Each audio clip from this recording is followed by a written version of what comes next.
श्रीमते रामानुजाय नमः। श्रीमते निगमान्त महादेशिकाय नमः। श्रीमते श्री लक्ष्मीनरसिंहदेवपादः सेवः शिवन षडकोप श्री नारायण यतीन्द्र महादेशिकाय नमः। श्रीमते शिवन षडकोप श्री रंगनाथ यतीन्द्र महादेशिकाय नमः। यो नित्यमच्युतपदाम्बुजयुग्मरुक्मव्यामोहदस्तचितनानि तृणाय मेने अस्मद्गुरोर्भगवतोऽस्य दैकसिन्धोः रामानुजस्य चरणौ शरणं प्रपद्ये। అనధ్యయన కాలం. అనధ్యయనం అంటే అధ్యయనం చేయకూడదు, అదే అర్థం. అధ్యయనం అంటే పాసురం కానీ వేదం కానీ చదవడం పేరు అధ్యయనం. ఈ అనధ్యయన కాలంలో కొన్ని విషయాల్లో చదవకూడదు. చదవకూడదు అంటే దివ్య ప్రబంధం, ఆళ్వార్లు చెప్పిన 4000 దివ్య ప్రబంధంని ఈ అనధ్యయన కాలంలో ఇంట్లో కానీ గుడిలో కానీ చదవకూడదు. ఎందుకు ఈ నియమం, ఎప్పుడు ఇది మొదలైంది అంటే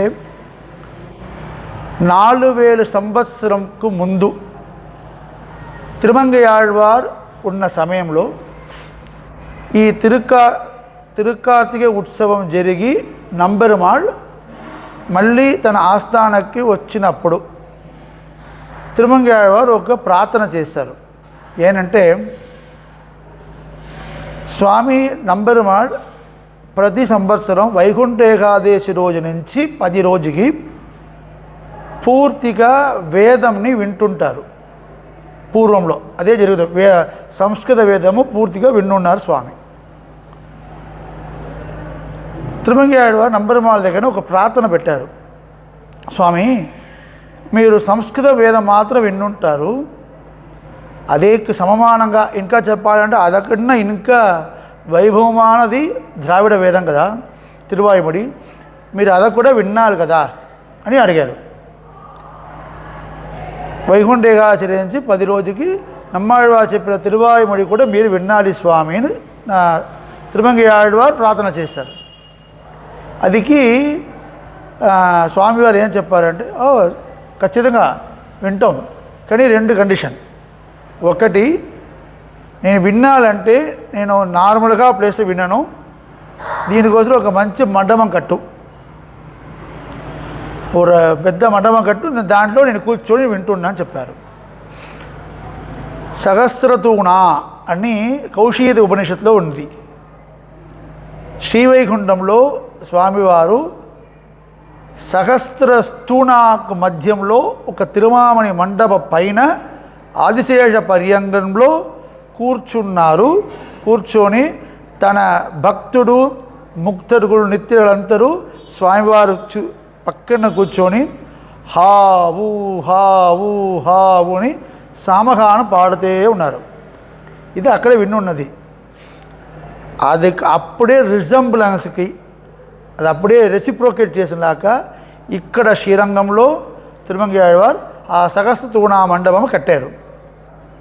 ఆ సహస్రతూణ మండపం పైన శ్రీవైకుంఠంలో ఉన్న స్వామివారు కూడా ప్యాలెస్కి సమమాన మండపం. అది రామానుజవారి సన్నిధి నుంచి ఎదురుగా నేర చూస్తే ఉండదు. అది దాని మధ్యంలో ఉన్న ఒక స్వామివారు ఉన్న మండపం కొంచెం పైన ఉంది, దానికి పేరు తిరుమామణి మండపం అని పేరు. ఇదన్నీ శ్రీవైకుంఠంలో ఉన్న పేరు. అది కట్టాలని కట్టేశారు. నెక్స్ట్ రెండవది కండిషన్ ఏంటంటే, నేను ఒక్కడిగా నేను విన్నాను, ఈ తిరువాయుమొడి మాత్రం పక్కన 2 కూర్చొని గట్టిగా చదివి మంచిగా వినాలి. ఇట్లా తిరువాయుమొడి ఆనందం అంత ఆనందం. అది నేను నా భక్తుడితో కలిసి వినాలి. అదేవిధంగా ఈ ప్రబంధముని రాసిన నమ్మాళ్వారుతో నేను వినాలి. సో నేను ఇప్పుడు స్వామివారు భుజములో ఉన్నారు. ఇప్పుడు వాళ్ళందరికీ పేరు శ్రీపాద తాంగిగల్ని పేరు. శ్రీపాదం పెట్టుకున్నవారు. నేను స్వామివారి పాదం శ్రీపాదం కదా, శ్రీపాదం తాంగిగల్ అంటే శ్రీపాదం చేయిలో పెట్టుకున్నవారు. వారందరికీ స్వామివారు ఆజ్ఞ ఇచ్చారు. ఏంటంటే, నువ్వందరూ వెళ్ళి ఆళ్వార్ తిరునగరిలో ఉన్న నమ్మాళ్వారని విగ్రహం ఉంది కదా, అక్కడి నుంచి తీసుకొచ్చి ఇక్కడ ఈ ఉత్సవం జరిపేయాలి. ఇది రెండవది ఆజ్ఞ.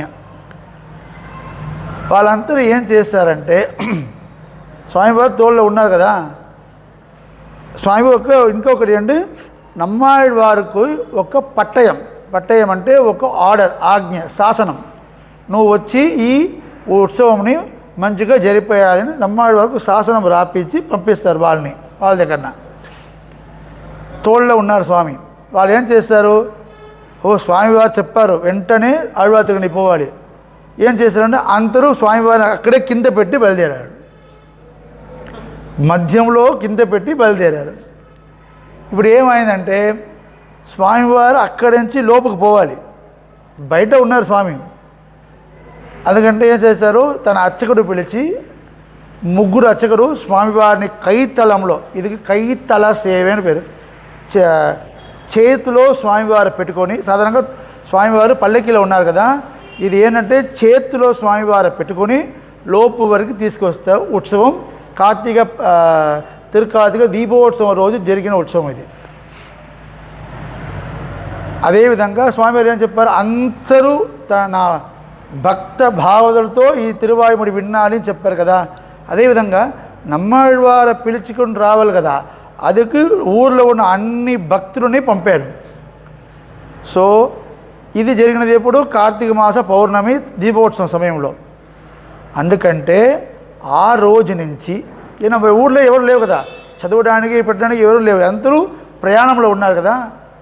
ఆ రోజు నుంచి మకర మాస పుష్యమి మాస హస్త నక్షత్రం వరకు స్వామి కూరత్తాళ్వానోడ తిరునక్షత్రం వరై అనధ్యయన కాలం అంటే ఇంట్లో ఎవరు దివ్య ప్రబంధం చదవకూడదు, అందరూ గుడికి వెళ్ళి చదవాలి. ఫస్ట్ అనధ్యయన ఉత్సవంలో అది అందరూ తిరువాయుముడి చదివారంటే స్వామి ఏం చెప్పారు, అందరూ ఉండాలని చెప్పారు కదా, అందరూ స్వామివారి ముందర కూర్చొని తిరువాయుముడి చదవాలి. అందుకోసమే ఆ కార్తీక పౌర్ణమి నుంచి తైమాస హస్త నక్షత్రం వరకు ప్రబంధం ఇంట్లో చదవకూడదు అని. ఇదే ఆ వీడియో ఉంది, మన video I also going to upload. ఆ వీడియో చూస్తే నమ్మాళ్ళవారు లోపలి నుంచి ఒక సన్నిధి వస్తారు. రామానుజాచార్యారు వారి పీరియడ్ వరకు ఆళ్వార్ తిరునగరి నుంచి స్వామివారు తీసుకొస్తున్నారు నమ్మాళ్ళవారిని. కానీ రామానుజాచార్య ఏం చేశారంటే, ఇప్పుడు స్థితి మంచి లేదు, దొంగలు ఉన్నారు, ఇన్వేషన్ జరిగిన సమయం అది. సో ఇప్పుడు మనము అక్కడి నుంచి తీసుకురావడం అంత సేఫ్ కాదు. అందుకని ఏం చెప్పారంటే, ఇక్కడ శ్రీరంగంలో నమ్మాళ్ళవారికి గుడి కట్టి ఒక విగ్రహ ప్రతిష్ఠ చేసి ఆ నమ్మాళ్ళవారు పెట్టుకొని ఈ ఉత్సవం చేస్తామని ఫిక్స్ చేసి గరుడ మండపంలో పక్కన నమ్మాళ్ళవారికి కొత్తగా గుడి కట్టేసి నమ్మాళ్ళవారిని ప్రతిష్ఠ చేసి ఆ నమ్మాళ్ళవారితో ఈ రోజు వరకు ఈ వైకుంఠ ఏకాదశి ఉత్సవం జరుగుతుంది. ఆ వీడియో చూస్తే స్వామివారి నుంచి నమ్మాళ్ళవారికి వచ్చిన పర్యటం, స్వామివారు ఇచ్చిన పట్టయం అదే శాసనపత్రం, ఇదన్నీ స్వామివారి నుంచి వచ్చిన శేషమాల, ఇదన్నీ పెట్టుకొని నమ్మాళ్ళవారు తీసుకొని మళ్ళీ తన సన్నదికి పోతున్నారు. ఇంకొక వీడియోలో స్వామివారిని అర్చకుడు అంతరు కైతలంలో పోయిన వీడియో. இதுதான் అనధ్యయన కాలమోడ ஒரு పగుది, చదవకూడదు ఇది. సరే స్వామి, మనం ఏం చదవాలి? చదవకూడదు దివ్య ప్రబంధము. ఏం చదవాలి అంటే, ఎవరు దేశిక సంప్రదాయం ఉన్నవారో వారు దేశిక ప్రబంధం చదవచ్చు. స్వామి దేశిక అనుగ్రహం చేసిన 18 ప్రబంధం ప్లస్ దేశిక పైన అనుగ్రహం చేసిన పిళ్ళయంతాది మొత్తం 20 ఉన్నాయి, అది చదవచ్చు. తెన్నాచార్య సంప్రదాయతో ఉన్న స్వామివారు ఉపదేశరత్నమాలై, మనవామాలుగా చేసిన ఉపదేశరత్నమాలై, అదేవిధంగా తిరువాయుముడి 109 ఇది 2 చదవచ్చు. అదేవిధంగా వేదం కానీ మన ఆచార్యారు కూడా సంస్కృత స్తోత్రంగళ్ ఇదన్నీ చదవచ్చు. దివ్య ప్రబంధం ఒక్కటి మాత్రం చదవకూడదు. ఇది రూల్. ఏ రూల్ అయినా రూల్కి ఎగ్జంప్షన్ ఉంది కదా, ఇది ఈ రూల్కి ఒక ఎగ్జంప్షన్ ఏంటంటే, ధనుర్మాసంలో 30 రోజు తిరుపల్లి ఎడచియం తిరుప్పావయం చదవచ్చు. ఇది ఎందుకు ఇది విశేషమని మనం నెక్స్ట్ ధనుర్మాసం గురించి ఒక వీడియో వస్తుంది, దాంట్లో చెప్తున్నాను నేను. ఇది ధనుర్మాసంలో ప్రారంభించే రోజు నుంచి ధనుర్మాసం ఇప్పుడు ఈ నెల డిసెంబర్ 16 రోజు స్టార్ట్ అవుతుంది ధనుర్మాసము. జనవరి 14 వరకు ఉన్నాయి. అది వరకు రోజు తిరుప్పావై తిరుపల్లి వచ్చి ఉదయం ఒక్కసారి చదవచ్చు. ఆ తర్వాత 14వ రోజుకి శాతమర పెరియ శాతమర అయిన తర్వాత అమ్మవారు భోగి పెళ్ళి అయిన తర్వాత మళ్ళీ తిరుప్పావి కానీ తిరుపల్లేసి కానీ చదవకూడదు. అప్ టు తై హస్త అదే మకర మాస హస్త నక్షత్రం వర. మోస్ట్లీ ఈ సంవత్సరం ఫిబ్రవరి 12వ తారీఖు వరకు వస్తుంది దగ్గర. సో అది వరకు చదవకూడదు. అనధ్యయన కాలంలో నేను చెప్పినాక దేశిక సంప్రదాయత్వ దేశిక ప్రబంధం చదవాలి. తెనాచార సంప్రదాయత్వ ఉపదేశ రత్నమాలై తిరువాయి మునుట్రందాది చదవాలి. ఇంకొకటి ఇది స్ట్రిక్ట్గా ఫాలో చేయాలి ఇంట్లో కానీ గుడిలో కానీ. ఈ శ్రీరంగంలో మాత్రం ఒక చిన్న మాట వస్తుంది ఏంటంటే స్వామివారికి 10 రోజు ఉత్సవం 20 రోజు ఉత్సవం అయిన తర్వాత అమ్మవారికి అదేవిధంగా 5 పాటు రోజు ఉత్సవం జరుగుతుంది రంగనాథ అమ్మవారికి. ఆ ఏ రోజు కంప్లీట్ అవుతుందో ఆ రోజుకు నెక్స్ట్ రోజే ముదలాడవాసనలో తిరుపల్లిలో తొడకం చేస్తారు. శ్రీరంగంలో మాత్రం వారు తైహస్త వరకు వెయిట్ చేయడు, అక్కడ మాత్రం ఇది ఉంది. మరి మీరు ఏ ప్లేస్లో కానీ తైహస్తం మకర మాస హస్త నక్షత్రం కూరత్తాళ్వాంతర నక్షత్రం వరకు ఏంటంటే ఈ స్వామి ఉత్సవంలో అందరూ పాల్గొవాలి. ఇది యాక్చువల్గా చూస్తే ఇప్పుడు అంటే అన్ని విషయాలకు ట్రావెల్ విషయం అన్నీ ఎక్కువ ఉంది. ఇక్కడ నుంచి పక్కన విదేశం పోవడానికి కూడా ఒక 6 గంటలు పోతున్నారు. కానీ అప్పుడు తిరునల్వేలి నుంచి ఆళ్వాదుల నుంచి శ్రీరంగం రావాలంటే మినిమం 10 రోజు 20 రోజు పడుతుంది, నడిచిపోవాలి. ఇక్కడి నుంచి వాళ్ళు పోయి అక్కడి నుంచి తీసుకురావాలి అంటే మినిమం 15 రోజు పడుతుంది కదా.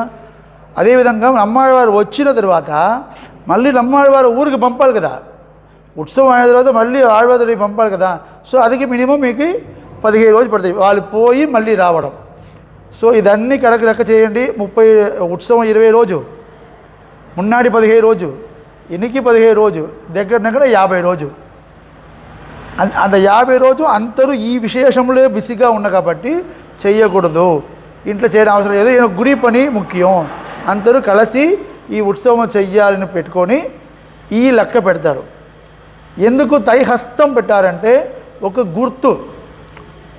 ఒక రోజు మనకి ఏ రోజు స్టార్ట్ చేయాలంటే వాళ్ళకి వచ్చే రోజు స్టార్ట్ చేయకూడదు కదా, ఒక ఎగ్జాక్ట్ రోజు ఉండాలి కదా. అందుకోసమే తైమాస హస్త నక్షత్రంని ఫిక్స్ చేసుకొని ఆ రోజు నుంచి మళ్ళీ స్టార్ట్ చేయడం జరుగుతుంది.